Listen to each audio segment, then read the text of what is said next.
5, 4, 3, 2, 1.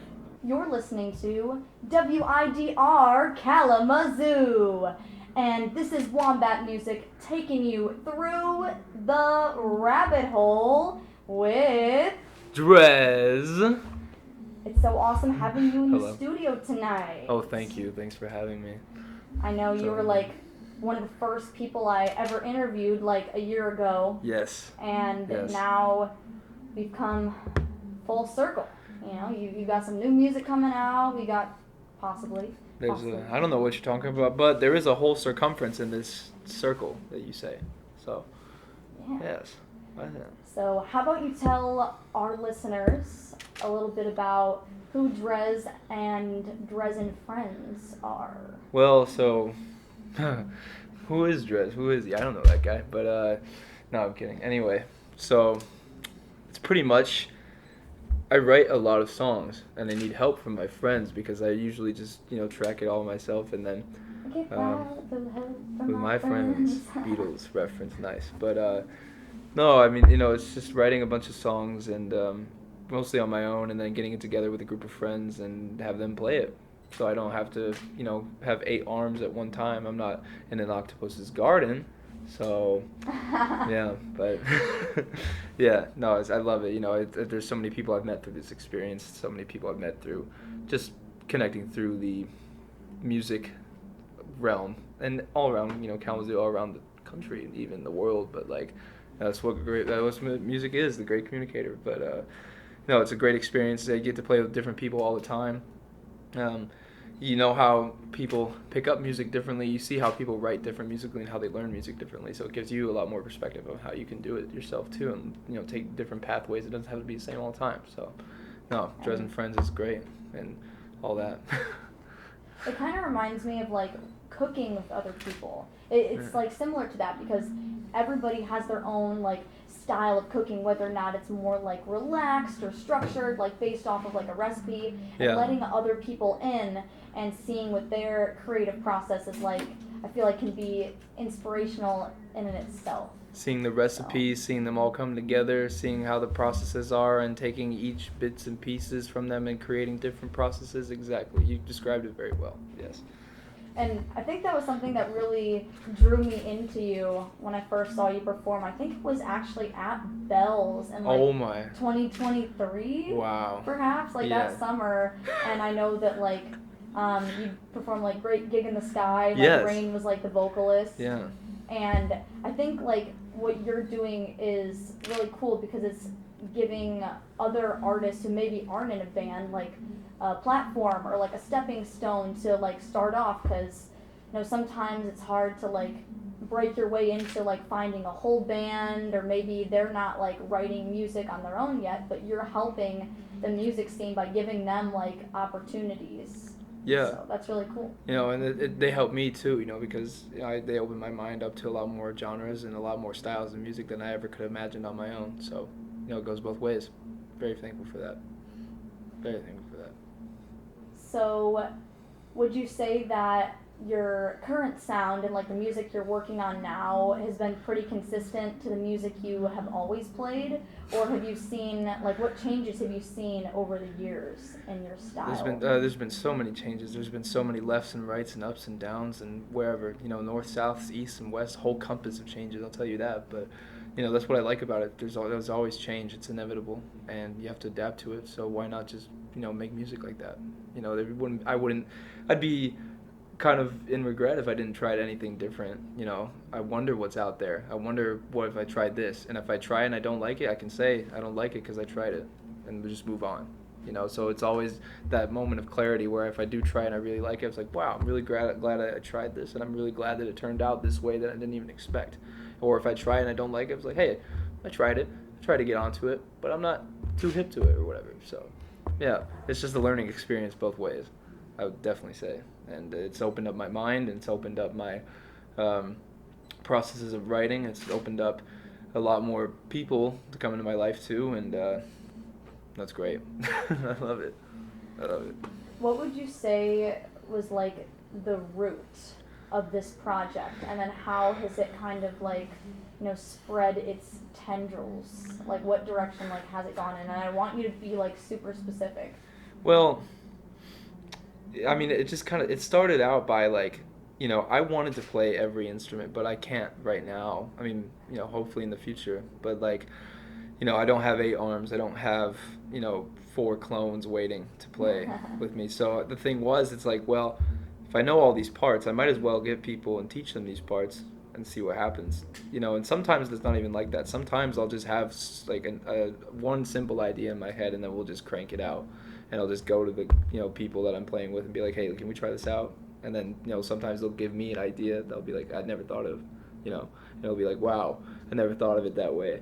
So it kind of just opens up, and, like, it just made sense at the time, and it was kind of accidental too, because, I needed different people to play, and people's schedules weren't always aligned, and I wanted a consistent lineup, and then, I found the beauty in not having a consistent lineup, but a consistent lineup, like of people, assorted people all through all backgrounds, throughout all different musical backgrounds and whatnot, and just it opens up your horizons. It opens up your perspective.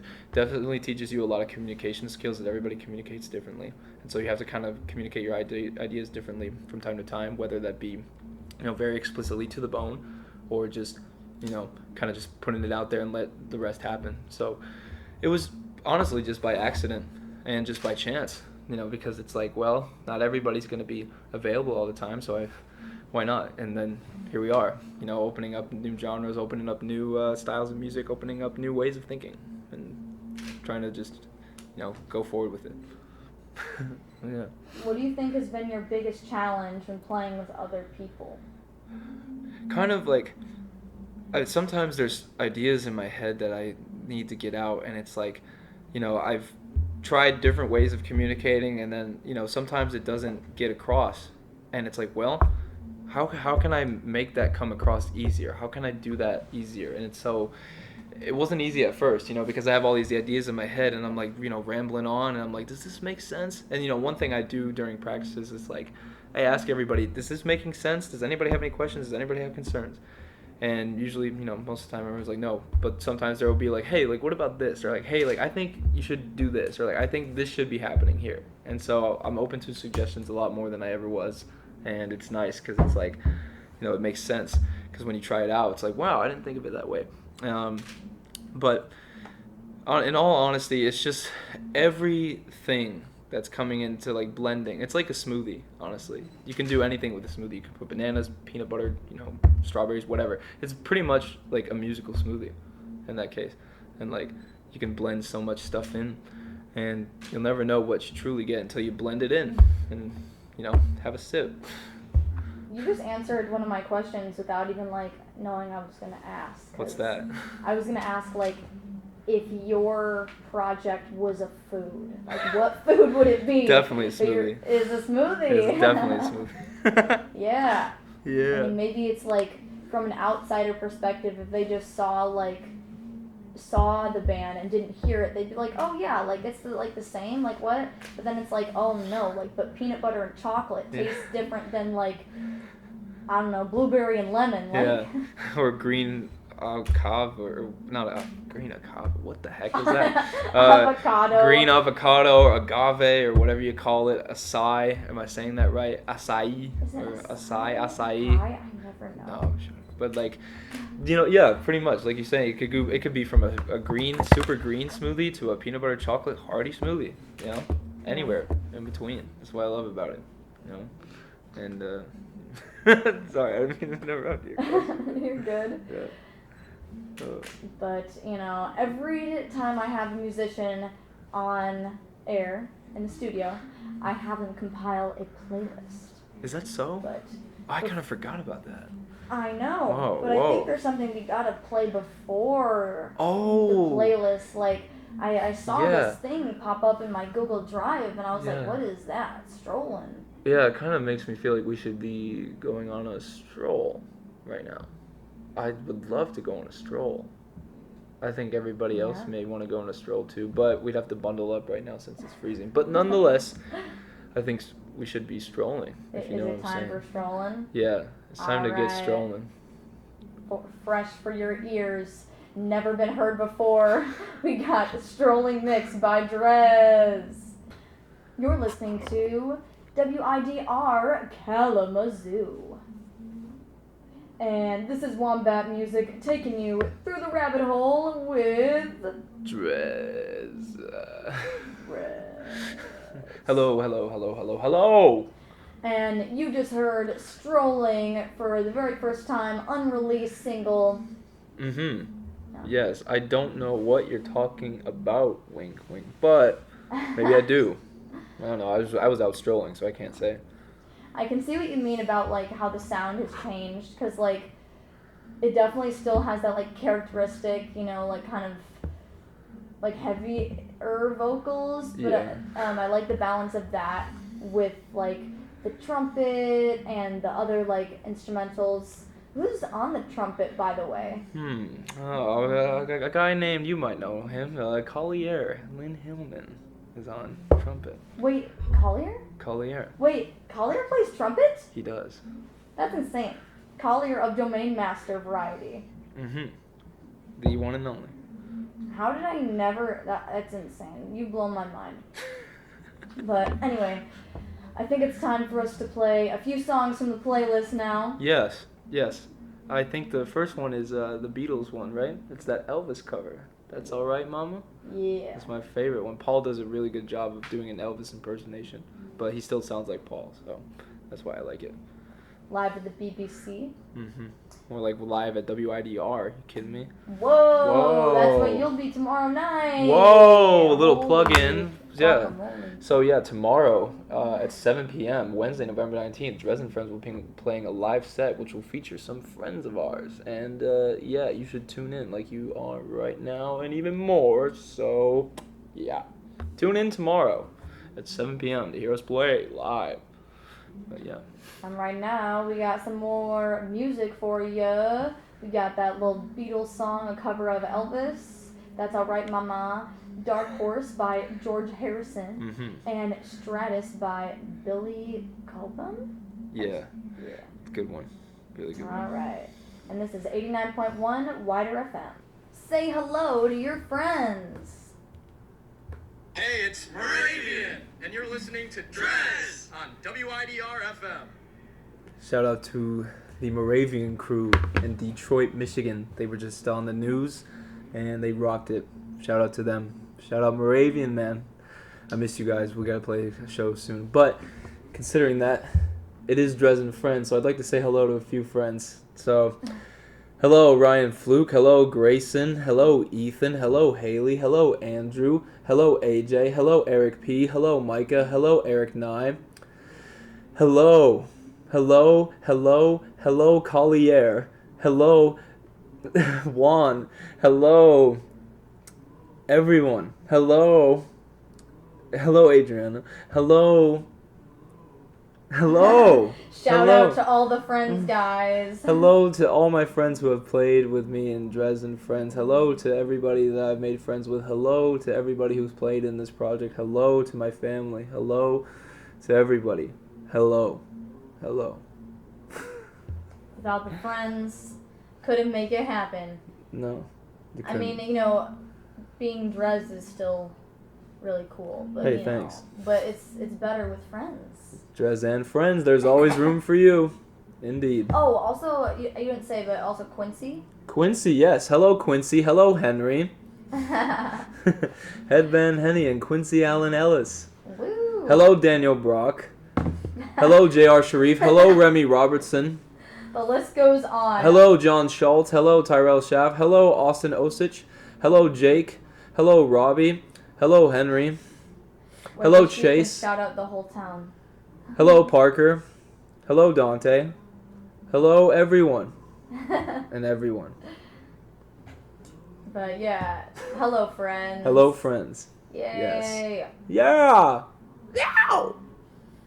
What are some of the favorite shows you've played recently, or some shows that you're really looking forward to? Recently, we played Potato Sack. That was a really fun show. That was me and Eric P. and AJ and Micah.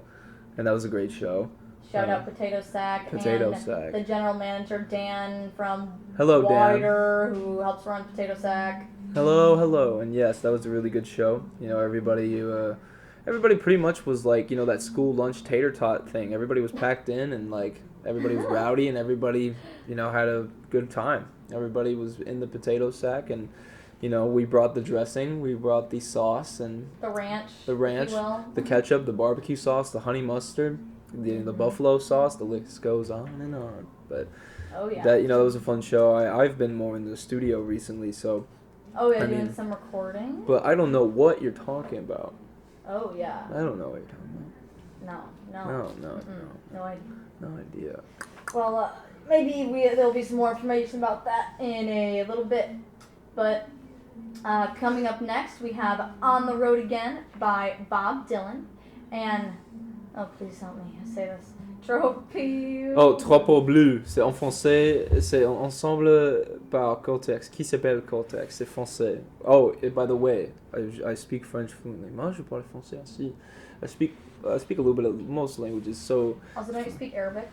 أنا أتكلم عربي شوية. A little bit of Arabic. A little bit. شوية. ما فيش مشكلة. But yes, this band is great. Cortex, super. Bob, of course, getting some dirty rice, seaweed, and a hot dog. You know, on the road again.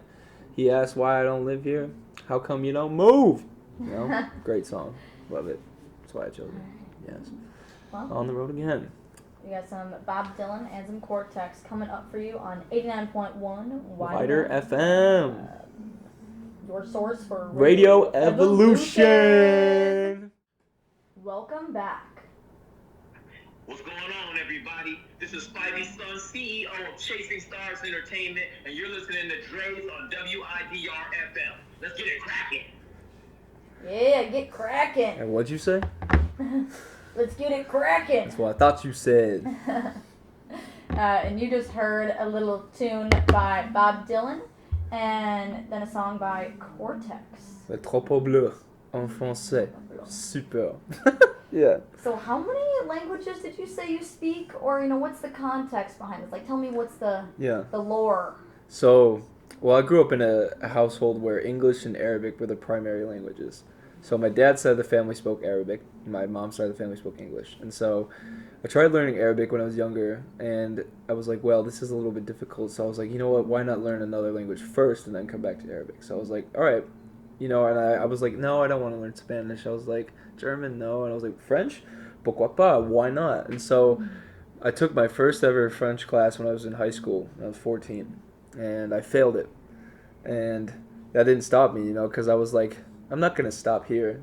You know, pourquoi pas je suis en raté maintenant. And like, now, you know, it's pas de problème. Because like, you know, that was the best thing about it. So, you know, speaking that language, you feel like you're in a different world. You feel like you're in a different way of connecting with other people. And that's what I love about it. Because you can just feel like you're connected all around. And, like, you can connect with people. That's what it's about. Speaking people's languages and making friends easily. You know, and spotting it out. Especially when I overhear conversations of people speaking French. And then I come up and speak to them. And they're like, what the heck? And then they're like, what? You speak? And, like, you know, some of them will just play along with it. Because, like, I'll see their facial expression go, like, what? Because they'll raise their eyebrows and be all shocked, and then they'll just be like, oh, and then they'll just talk automatically, which is great, you know. And how did you become more proficient in French? So in school, you know, I did it from freshman year to senior year of high school, and then I went into college doing it too. But in my like junior or senior year of college, I was fed up with it because, you know, it's just a bunch of grammar and a bunch of like phonetics, and I get that's important in language, but like, you know, I know enough to get by. I know enough how to hold a conversation with somebody and ask for directions and like have a good conversation about music or like sports or like, you know, good like conversations about like feeling things. So as long as I'm able to connect with somebody and like be proficient in that, that's all that matters. And like so what I did after college is that I learned on my own by listening to French news, listening to French music, reading French books. I still read French books to this day. And La Petite Prince. Le Petit Prince, ouais. J'ai lu La Petite Prince quand j'avais 17 ans. Ouais, when I was 17. And, you know, sometimes I fall asleep to it, actually, which is nice. But, so, you know, you know, just constantly listening, constantly writing, constantly speaking. Even if I'm speaking to myself and I sound crazy, I don't care, you know. Je me nomme pas sucer. Je me nomme pas sucer. Have you ever thought about like singing in another language for a part or like a whole of a song? You know, like writing lyrics. I don't know either what you're in talking French about. or Arabic. Misharif. Je ne sais pas. I don't know what you're talking about. Oh, could there be a surprise coming up? What's a surprise? I don't know what that is. I love how vague you're being right now, because now I want to know. What's vague? I don't know what that is. What's being vague? Never heard of him. All right. Oh yes. Okay, so I had a couple other questions for you because I know your music definitely has some classic rock roots at its core. Mm-hmm. So who's your favorite Beatle? Oh, good question. It rotates all the time, but right now, in this very moment, it's Paul. It's Paul. Isn't it usually Paul for you? No, it's usually George. Yeah, George. When I saw you had the All Things Must Pass demo, Yeah. I was like, oh, is he a George fan? But I did see your other Paul McCartney single you originally had on the playlist. I've just seen the face, right? Or is it Maybe I'm Amazed? No, it was Maybe I'm Amazed. Yeah, but yeah, no, Paul right now, because of just the, like, I don't know, I've watched these YouTube series called Making of the Beatles, and they explain, this channel is by far the best Beatles channel I've ever watched. It explains everything in depth, every single thing about the songwriting process and what was going on, and so it gives me more of an idea about how they were going into doing stuff and like what they were doing. And like, I guess recently Paul's been my go-to guy for the, you know, inspiration and whatnot. So I mean, he was my first concert ever when I was 14 years old. I sat 7 rows from him, and I was screaming like a little Beatles fangirl. You know, I was like, "Oh my God, Paul!" And like, you know, he even looked at me at one point. We locked eyes for 3 seconds because he was like this. He was just staring. He had to hold his bass. He's waving, and then he stopped dead in his tracks, looked at me, and I was just in shock. I was like, and I was holding my iPod that I had at the time up, and I put it down. I was like, "Oh my God." Are you sure he wasn't looking at the guy behind you? Oh, I'm sure. I'm so sure. I mean, I had braces at that time too because, you know, my smile was so shiny it probably caught his eye. He's like, "What's that little shine?" Yeah, he's like, "Oh, it's this little kid." Oh, yeah, right on. I'm glad my music's reaching kids now, man. So, yeah, more good on that. But yeah, Paul now, just because of his complexity in writing songs, like he can go from Helter Skelter to I've Just Seen a Face to Secretary.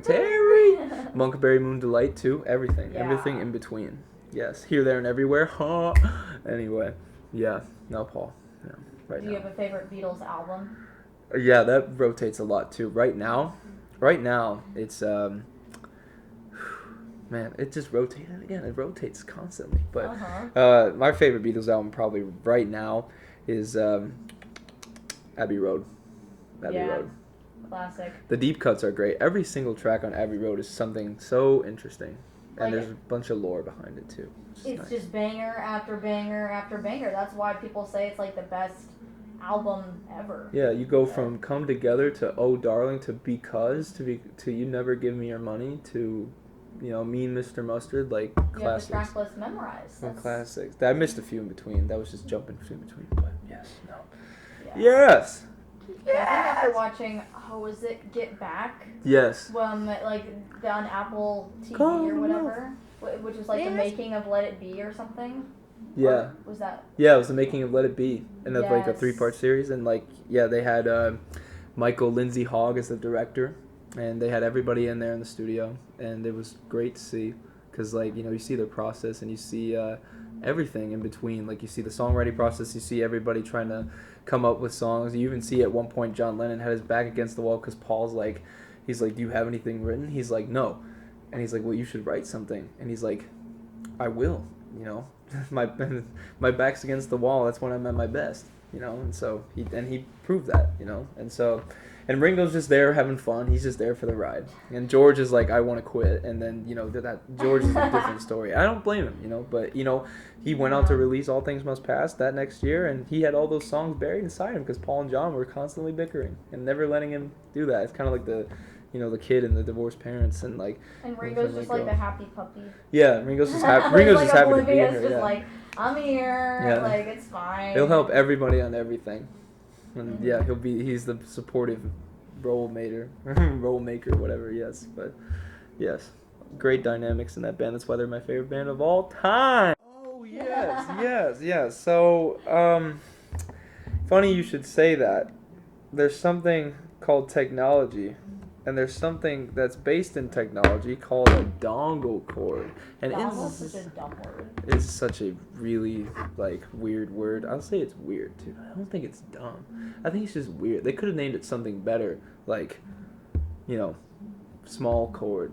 I don't know. That's too plain. But don't listen to me on that. So Maybe dongle is a good word. yeah. It's very niche. It's a very niche word. You'll know what a dongle is if it mentions. It's like, oh, do you have a dongle cord? Oh, I know exactly what you're talking about. Either they know what you're talking about or they don't know what you're talking about. Like There's no in aglets. between. Aglets? What is that? If you're on your tennis shoes, it's like the plastic part that holds the lace together on the end. I only know this from Phineas and Ferb. Aglets. Oh, there you are, Perry. Anyway, well, I'd like to say before we get on with it, Maya, thank you for having me in this wonderful rabbit hole. Thank you. Now they know my name. Oh, sorry, Wombat Music. Thank you, Wombat. Wombat Music, thanks for having me on this wonderful rabbit hole. And to my left, Raquel is sitting here, and she's taking photos. Yes, thank you. We've had a lovely photographer for the first time in the studio. Yeah. And, it makes me really feel, cool. And She's stuff. a part of the Kalamazoo Photo Collective, which is run by the Void the Zoo and co-hosted and co-ran by Angie, aka LenaLens.jpg. So, and before I, play this thing, I'd like to just say thank you to everybody who supported Dres and Friends as a project, and as a live show, and as anything in between. And thank you for the nice words and the encouragement to keep on making records and to keep on making friends. And also to the music scene of Kalamazoo, who has inspired me tremendously. Thank you for doing what you guys are doing and making music for yourselves and just doing it. It inspires us a lot to go make music. And I like how, everybody meets in the middle or somewhere in between and just discovers, what people are about through their music or what they're doing, and it's great. So thank you to everybody who supported Dres and Friends. Thank you to this scene. Thank you, Kalamazoo. Thank you to everybody who's just come out to a show and just said hello to me and just made a friend. And, I'm very thankful for that. And like I said before, it's Dres and Friends. There's always room for you. Always. So with that being said and heard, I think it's time that we unwrap this little gift and give them a surprise they will never forget. So, with that being said, this is the last song of the show. This has been Through the Rabbit Hole with Wombat Music and Dres. Stay tuned because we got one more song for you guys by yours truly, Dres. Oh, here we go.